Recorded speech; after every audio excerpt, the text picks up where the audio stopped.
Good evening. My name is Stuart Lynch. I've got a show tonight. It's called Lynch Concert, and I'll keep it. I've made it kind of short, as I would do short.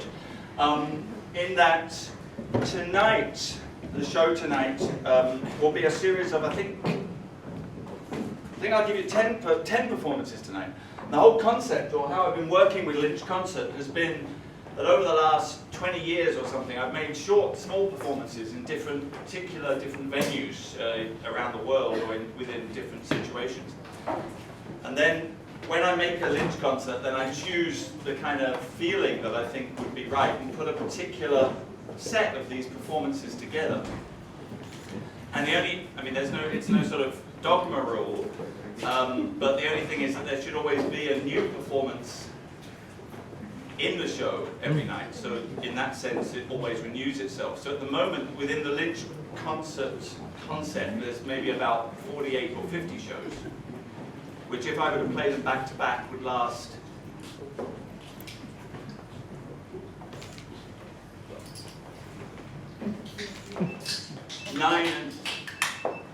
just under 10 hours, 9:53, 54, something like that. The first performance that we'll do will actually won't be so much about me, it'll more be about you, because it's a competition. And what it is, it's a competition. Oh, by the way, some of you might have seen some of this stuff before, because this particular performance I made in 2009, and I've been doing it a lot. Really a lot. So if you've seen this before, if you could turn off your seen this before thoughts, it'd be nice, and clap away and watch me shovel the same shit up I've been doing for 4 years. So the concept of this is that I will test you as an audience, and as I test you as an audience, I will compare you with all other audiences that I've performed for. And in that test, you'll get a mark. And that mark will be how good you are as an audience. And I don't want to stress you, but the last audience did score 9.5. Out of 10? No, 100 actually. Okay.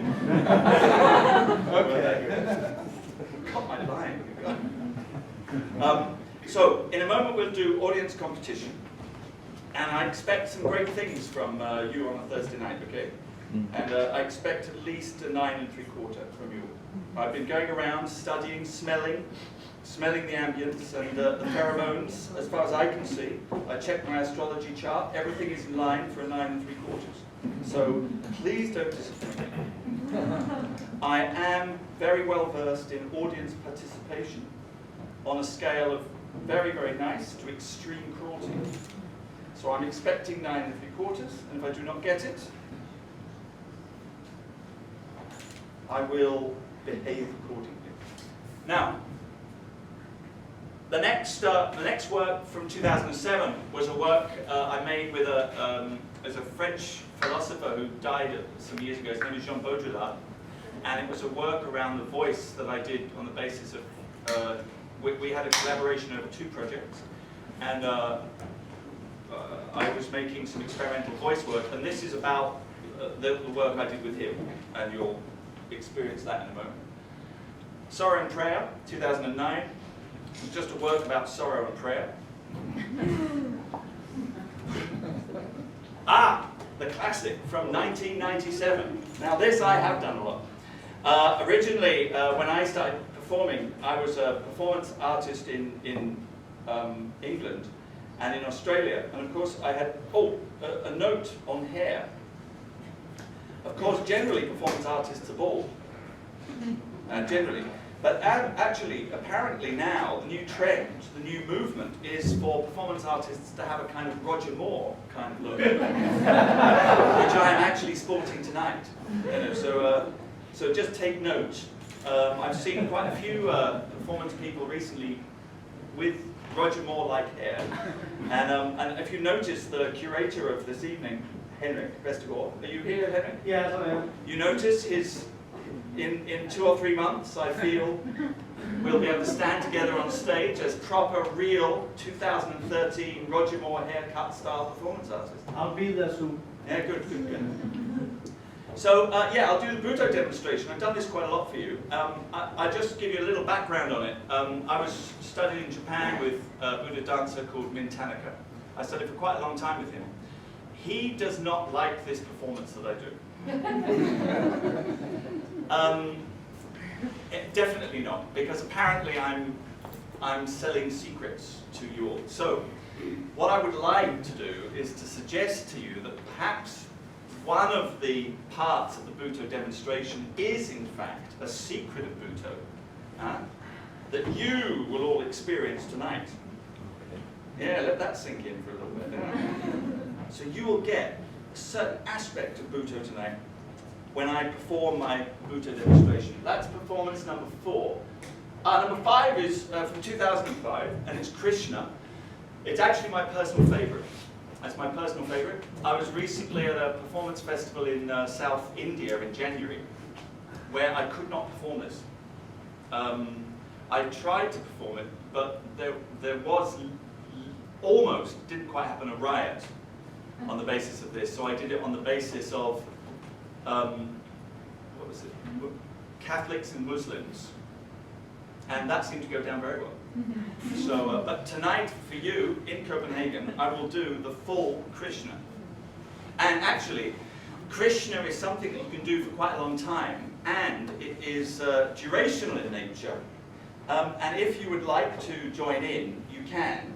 And feel free at any point to sit down on the floor and do the movement with me, because it's very, very therapeutic, and it will prepare you for what comes next. Because the next one, you notice there's a problem with the dates on this one. It's not a problem, it's just that I wanted to express to you that tonight this is going to be a premiere of sorts. I actually did this show in 1995, but I did it with the number 42, a very significant number. And then I thought tonight, I just don't care. Tonight, I just don't care. Fuck it, I'm going to do 144. I just decided, I know what it was, but actually I'll tell you what it was. I got this new job. Some of you might know about this job. It's quite interesting. I got this job. I'm now the leader of something, a school, theatre school. And ever since I became the leader of this theatre school, I've been a vegetarian. And ever since I became a leader of this theatre school, all I eat is salami. And all I drink is beer. And I don't eat the goods, you know, when you go in and you look for the salami that's the ecological salami, I just choose the worst crap possible and shove it down my mouth. It's quite obscene. And I'm not going to do that for you tonight. I did consider it actually as a performance for tonight, but then I decided no, you will not see me obscenely salami, because I think that's just too, with my hair the way it is, I think it's too much for you tonight. Because we will be working with a knife and a cucumber and a pair of knickers. Yeah, it'll all become clear in me. So anyway, the point is that 144, the performance 144, will be performed in the same form as I performed 42, but it will be a new form. Mephistopheles' laugh, it's not really, it's 2009, I can't really explain it, I'll just do it, and we'll do it with a red light, and it's very theatre, darling, it's very nice, you'll like it. Number 8, Preacher and the Dead Girl. This can be quite disturbing for some people, and I've been doing it also under the title of The Catholic and the Dead Little Girl, and has a totally different meaning, and the audience takes it in a different way. And I think I'll do it Preacher and the Dead Little Girl tonight. It's from 2011, and well, you'll see what it's like. Sometimes it has a different thing, and actually sometimes I don't do the performance because actually I'm quite serious here. That when you do the Preacher and the Dead Little Girl, it actually requires me to pull down from the spirit world a dead child into this room. That wasn't funny. No, but I will actually, as a medium, I will communicate with that child. Moving on. Oh yeah, now this is the premiere for tonight. How to kill a zombie.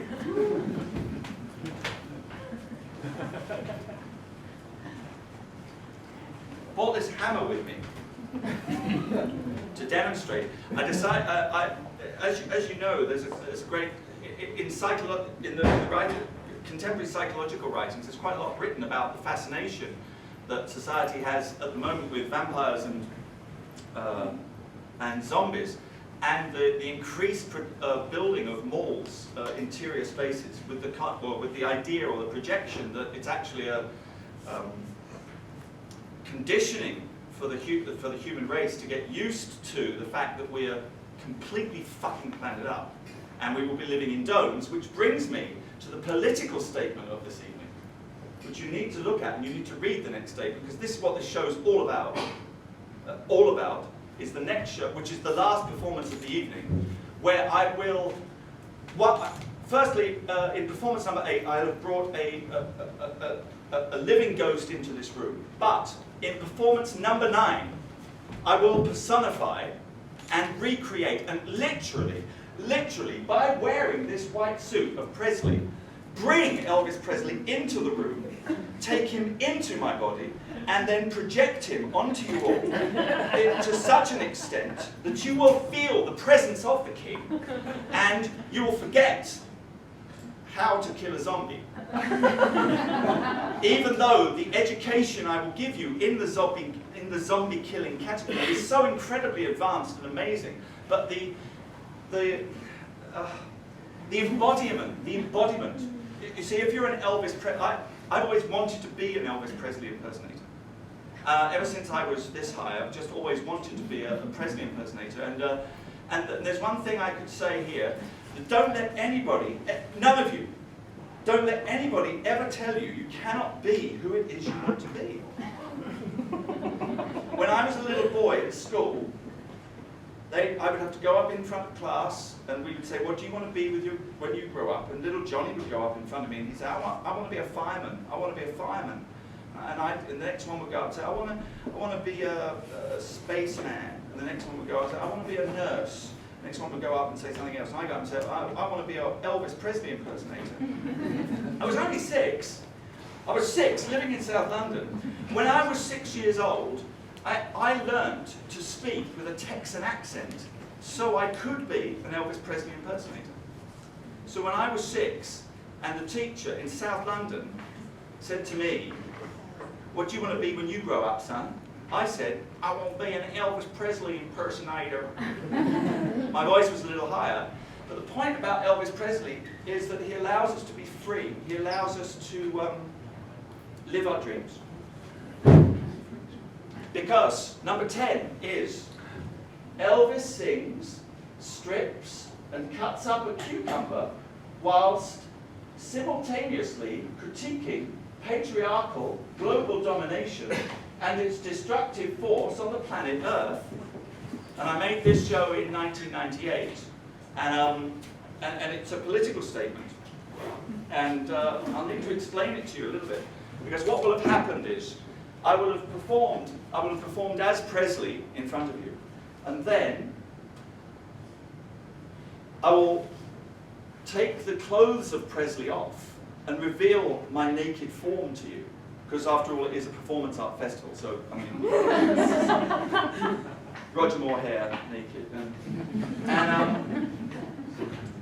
and the music will play.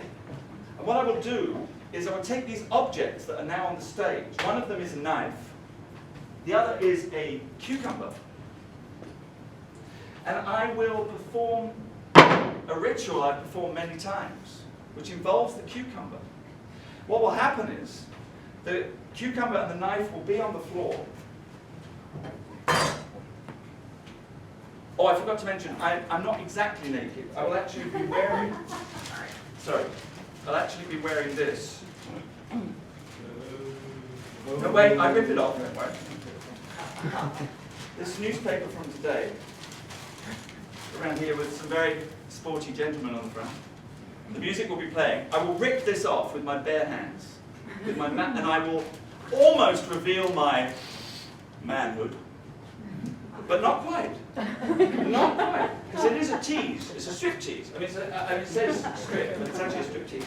But I will rip the paper off, and just as I rip it off, I will turn around, like so. And then my arms will come down like a swan, landing on the lakes of Copenhagen. Delicately, like so. I will pick up the board and the cucumber and the knife. I will come up.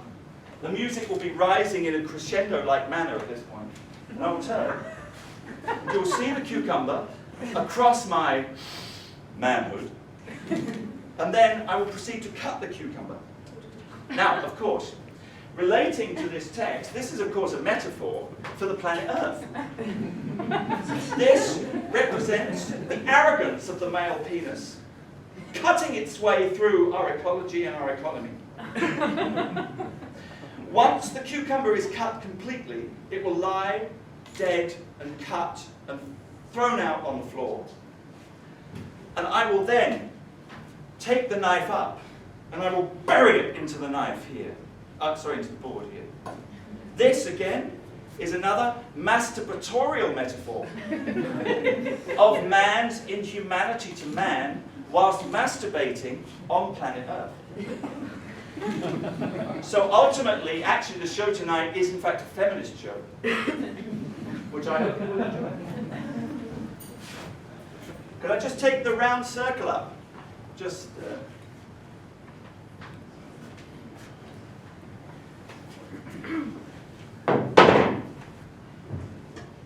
Okay. Thank you. General lights again, please. Let's get okay.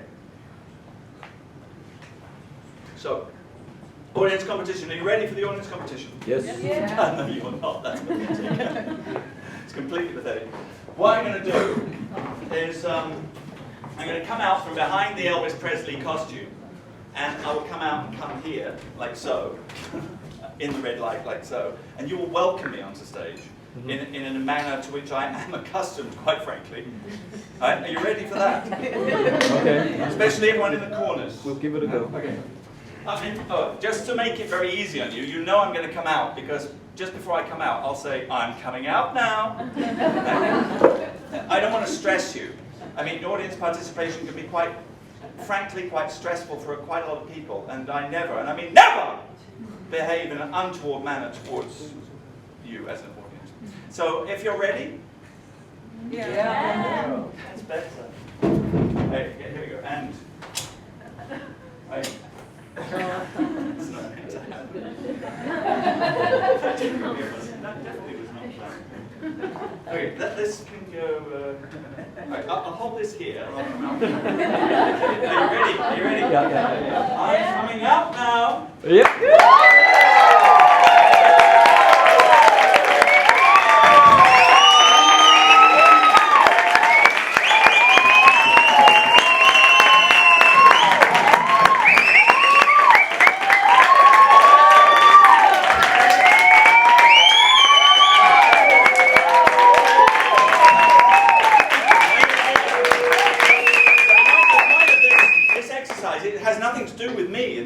You actually feel, you release the endomorphines, you actually, we're going to do it one more time.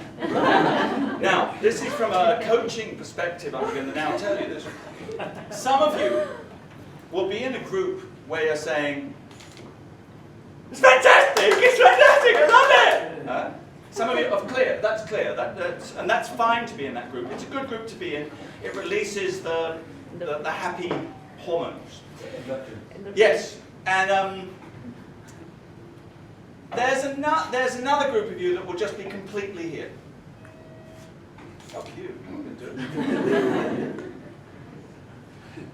There, of course, there's another group that will be, maybe you're going to be in the fuck you category or the category. I mean, being Danes, you'll probably be in the middle. So I think, yep, normally it gets a better laugh than that, but maybe not. So what I invite you to do, and actually a genuine thing here, I know I'm hilariously funny and you probably don't believe a word I say, but I'll come out again and actually invite you to participate as strongly as you can, just in order to experience what it is for yourselves, not for me. Well, I mean, I actually kind of like it. It's kind of a nice thing that happens for me, but just for you. Are you ready? One more time. Yeah. Yeah. 9 3/4. Okay, are you ready? And here I come.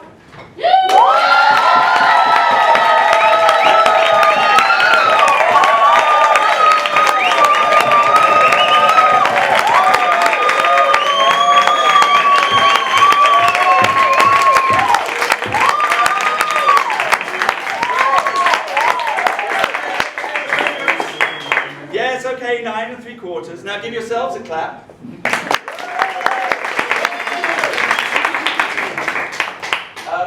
Okay, now moving on, I will now hasten the pace. Baby Jesus.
When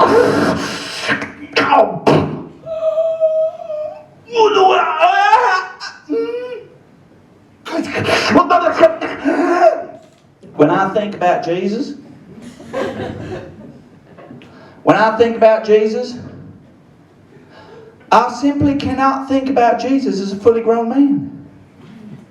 I simply cannot, and I certainly cannot think about Jesus with a beard. It seems absurd that Jesus would have a beard. The only way that I can think about Jesus is as a little tiny baby. And that baby should always, forever, come from Texas. Thank you.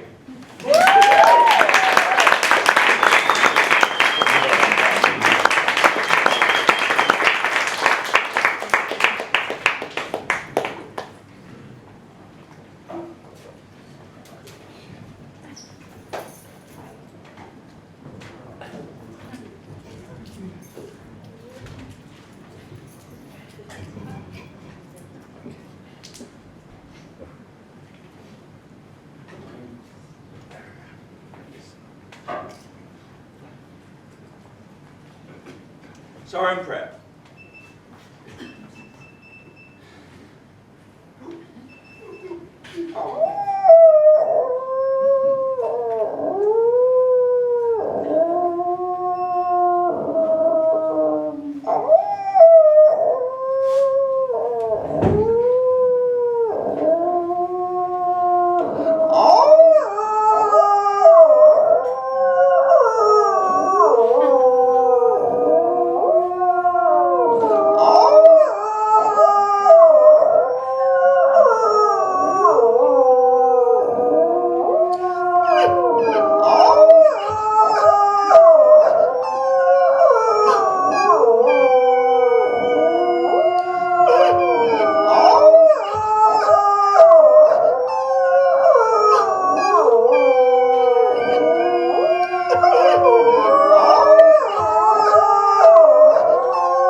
Thank you.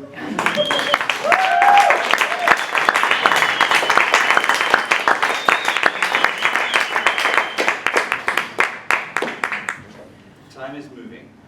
10 plus. Okay. Okay. No, yeah, I'll just do it.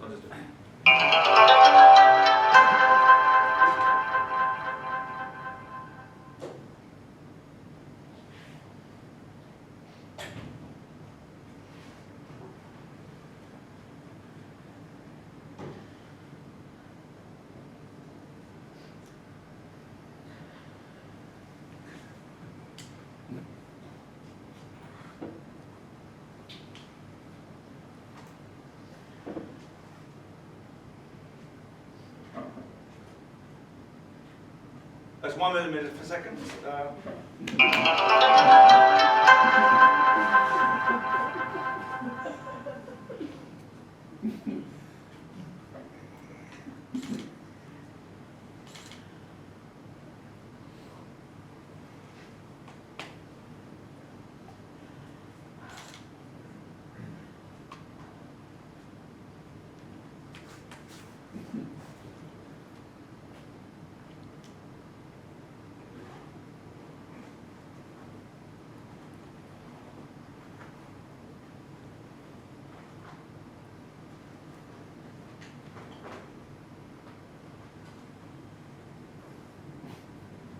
One centimeter per second.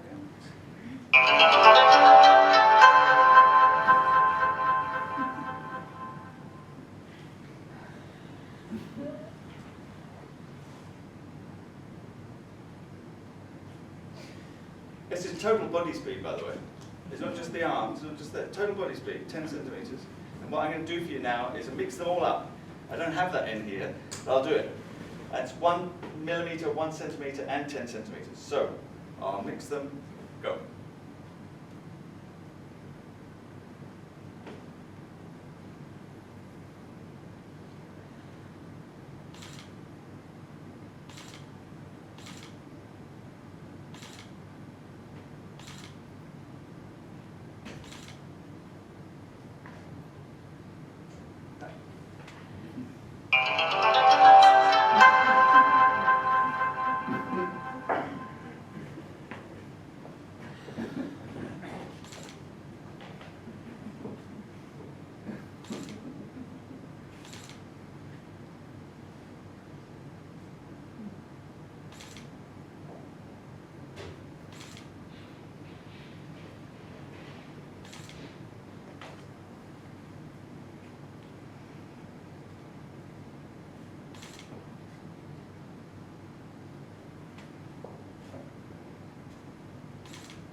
Central imaging is the movement of all of these images, fire, water, and the like, around the body or into different parts of the body.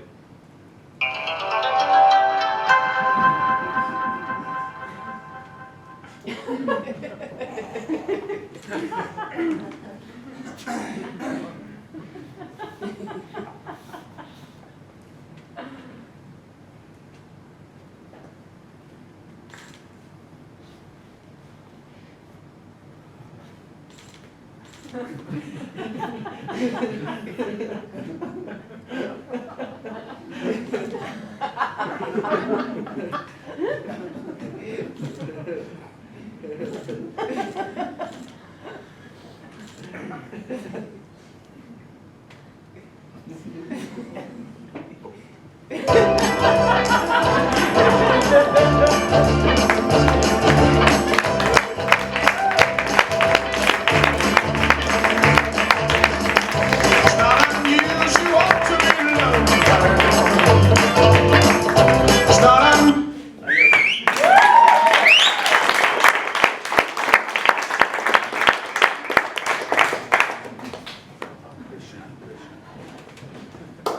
Yeah, Krishna, let's do this. I'm going to do this.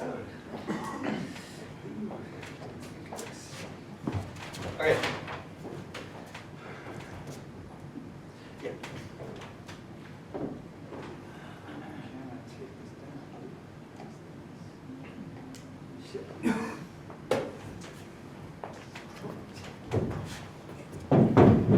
Okay. No, it's fine. No worries. If you want to take your shoes off, you're very welcome. And you can join in with this one.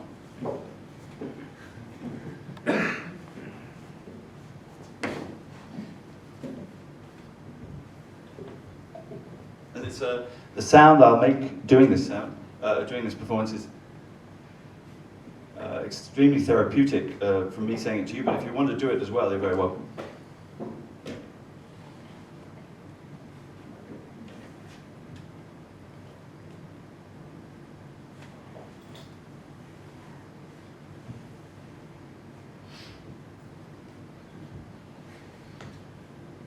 This can last some time, so I just sit down and relax.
Hare fucking Krishna.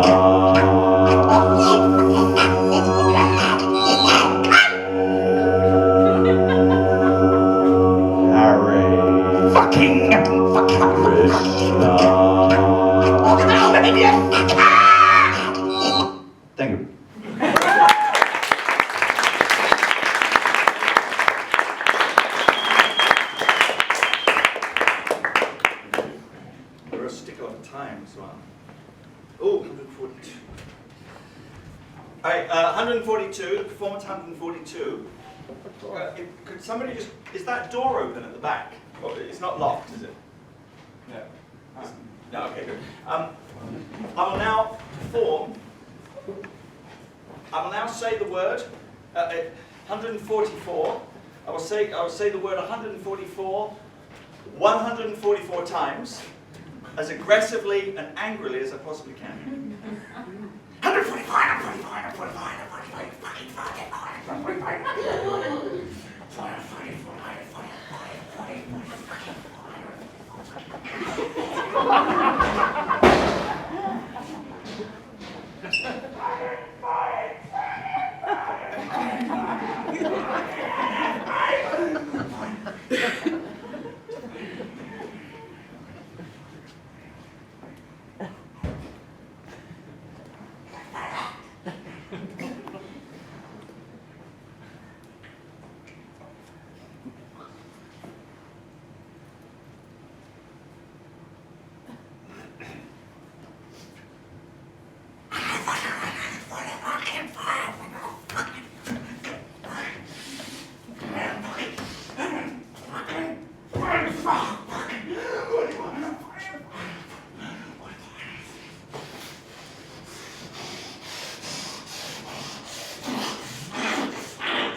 Thank you.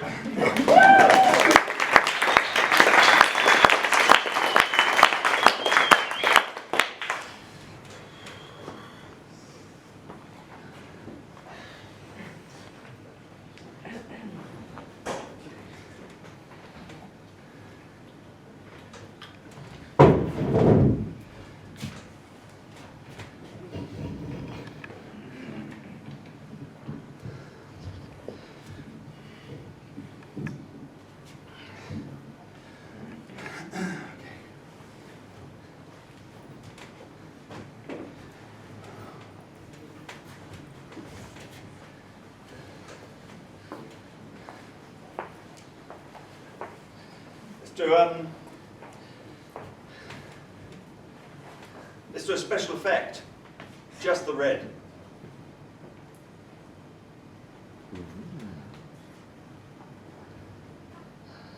I have a mystical power, and that power is the ability to put my hand across an audience of people.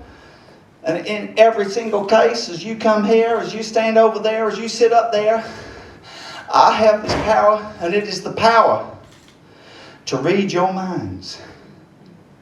Yes, ladies and gentlemen, every single person in this room, I know exactly what you are all thinking at this very moment. And you are all thinking the same thing. But you would all be wrong.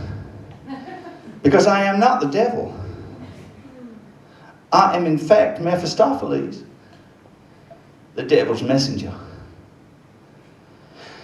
And it is a good job that the devil is not here. Because if the devil was in this room and if the devil was speaking to you, the devil's voice is so powerful, your stomach would cease to work and turn to stone. Your blood would run to the ends of your fingers and it would freeze. And you would feel pain 1,000, and I mean 1,000 times greater than you have ever felt pain before. And your asshole, I'll say that again, your asshole will close up permanently. So all things considered, I think it's a good job that I'm here and not the devil. Some of y'all might also be thinking why I am speaking with a Texan accent. I do not know why, but the devil just prefers Texans do his dirty work on the planet Earth for him.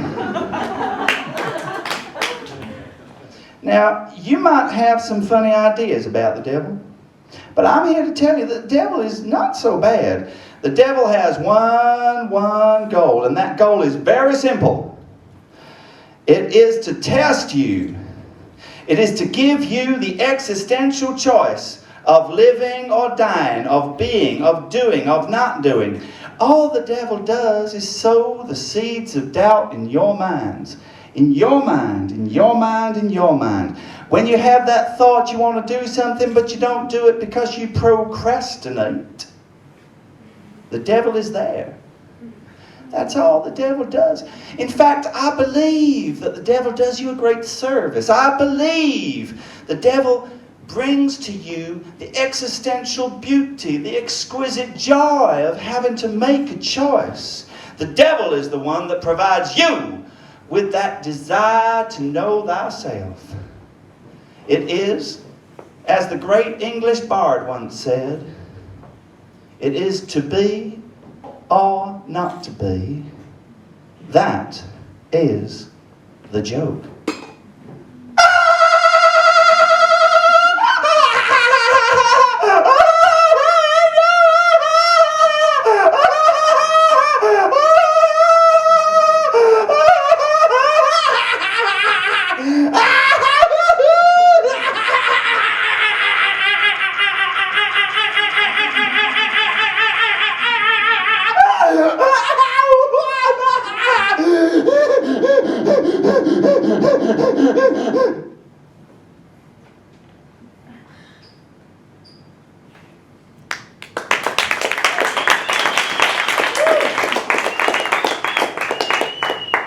A moment now, I'd like to see you down. If you can imagine yourself in a peck of pins, and there's like pigs around you, and the pigs are just swirling around, just rolling around on the ground. You see, you don't even know it now, but you're just rolling around with the pigs. You're in the shit, and you just cannot get up because you see, there's only one thing that'll raise you up from that shit, and that's Jesus. He'll take you up. Your friends will leave you. Your family will leave you. Your best husband will leave you. Your best wife will leave you. Everyone will leave you. Your friends, your brother, everyone will leave you. Jesus won't. Jesus will lead you out of that hot pan. He'll lead you up the hill, hidden in the mountain. He will say to you, as they once said in Ecclesiastes 3:5-400, you shall knock and you shall enter, but you shall never go to the Lord. Is there a boy in this room? Is there a girl in this room? What's your name, honey? Where are you, honey? Is your name Maria?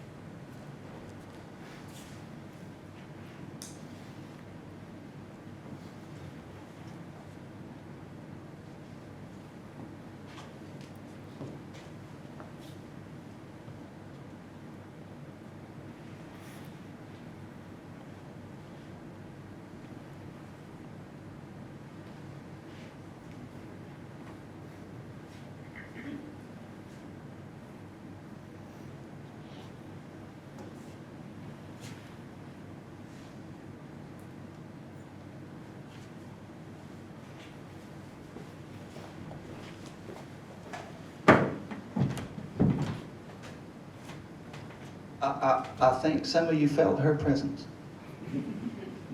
She just wants to say that the person that killed her is in this room. But she wants that person to know that she knows that you had no choice. That you could not live. That you had no control over your actions. And she forgives you. But now she's gone. Full lights, please. Thank you.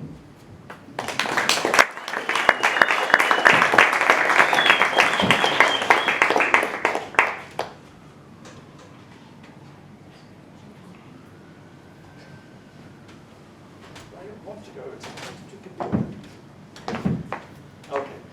So, you mean the show, that the performance I was about to do would last about 10 seconds, should last about 10 minutes, does that mean? Oh, okay. How to kill a zombie. Has anybody got any ideas how it would be best to kill a zombie with a hammer? Which part of the head, for instance, should you hit with a zombie with a hammer? No, hammer. Where? Forehead. Nah, yeah, maybe, but think of a better place. The temple. The temple? Yeah, that's okay, but there's an even better place. Okay, the... Eyes. No. Yeah, no, getting close. Listen. No, I'm quite an expert in this, actually. Because, actually, everybody knows that, you see, when you become a zombie, all your front brain and the midbrain stops working, and you revert to your cerebellum, you revert to your animal brain, and that's at the back. Now, what I want you to do is just a little exercise with me. I'd like you to take your fingers, like so. Yeah, you do that for a little bit. Pretend you're raining. It's raining. And then I want you to take it to the back of your head. And I want you to feel the little bumps at the back of your head. Now, if you ever become a zombie, yeah, or if you have a friend or a personal colleague or somebody who becomes a zombie, you just have to push it up in there. You can do it to yourself. I'm not going to do it because I'm not a real performance artist. But you just take it. You feel the zombiness coming on, and then you just bash it up into the back of the head. Would anybody like to have a go? Well, you could try it. I have a pair of knickers with me, and if I scrunch these knickers up into a ball, this is quite a good thing to remember. If somebody thinks you're a zombie and they're attacking you, you can scrunch a pair of knickers. Normally, it's best if it's female knickers, and you put it against those little bony bits on the back of your head. So when the zombie person who thinks, the person who thinks you're a zombie hits you, does that, the hammer just bounces off.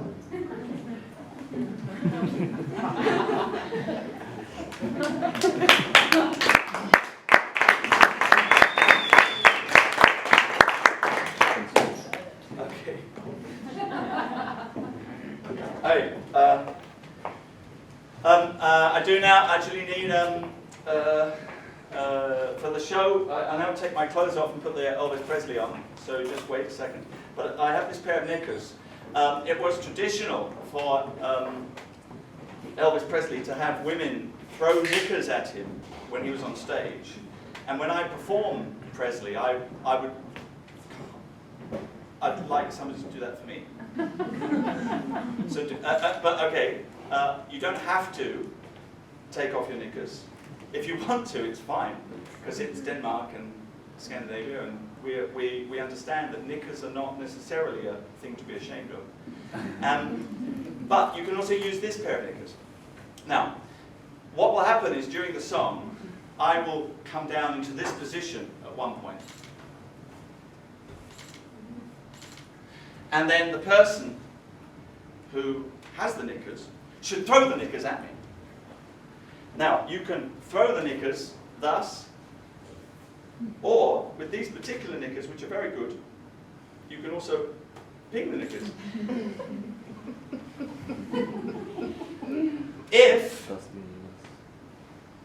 If you get the knickers onto my head and they stay on my head, then I will give you a surprise after the show.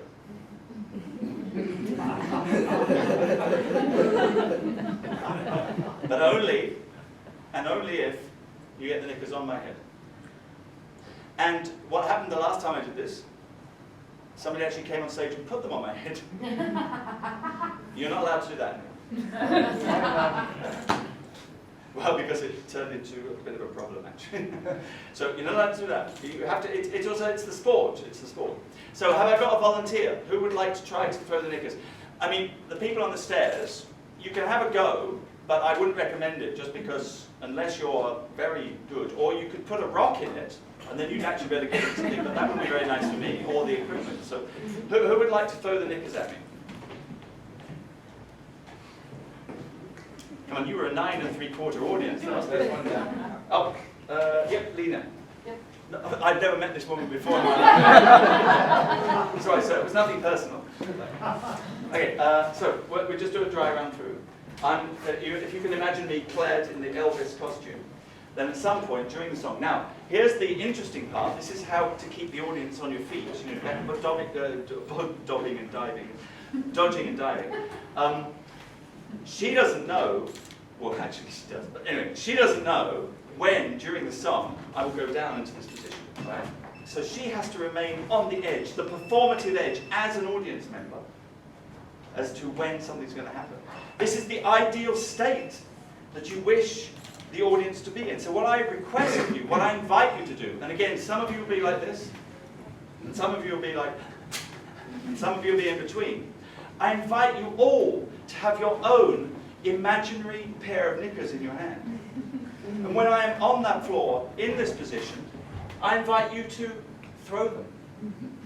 So people on the stairs, you can also throw your knickers at me, and they can also come on my head.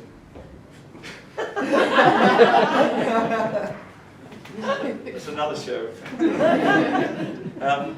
And you will also, if you do it, and I can tell this because I am a medium, I'm a spiritual medium, I will know if you've done it properly, and you will also, the people that do it properly, even if you do not throw the knickers, you will also get a surprise from me after the show. How about that?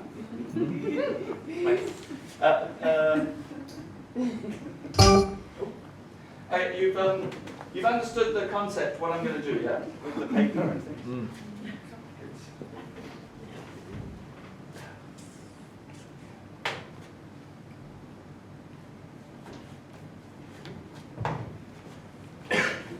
Would you like the socks on or off? On. No? Yeah, I would go with on. It's a little bit more comedic. Yeah, new slide. Yeah, that's good.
I can't walk out because I love you too much, baby. Oh, I can see what you do to me when you don't believe a word I say.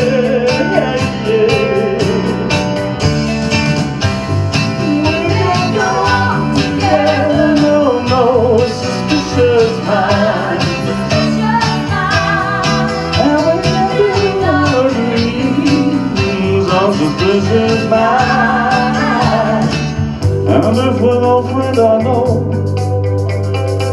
or maybe she just drops by to say hello, would I still see suspicion in your eyes? Here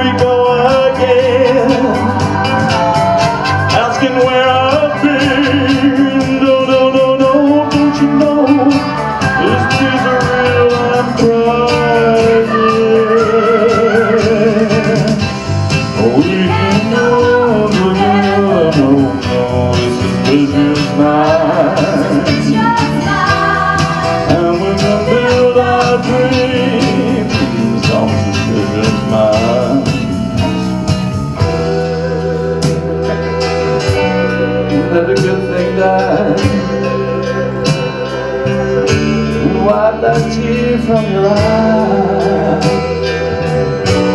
because you know, oh, you know I would never lie to you. Oh, no, no, oh, yeah, yeah. We're caught in a trap. I can't walk out because I love you too much, baby. Why can't you see what you do to me? When you don't believe a word I say, don't you know?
You're great. Yeah, it's a funny thing. I'm 47, and how to put it? Do you ever have those moments in your life where you kind of think about the career that you took? Or it happens every time around here, but my family are very proud. I phoned up my grandmother the other day, and I said I was in Copenhagen. She said, "That's very nice, dear."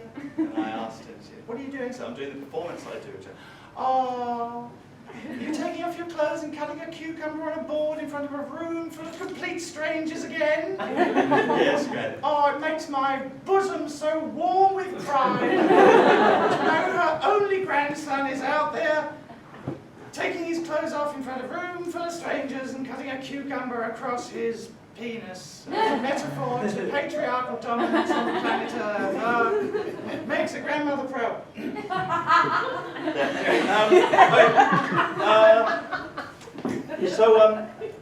It's just on 10:10, and I promised to be under 60 minutes, so I'm just in there.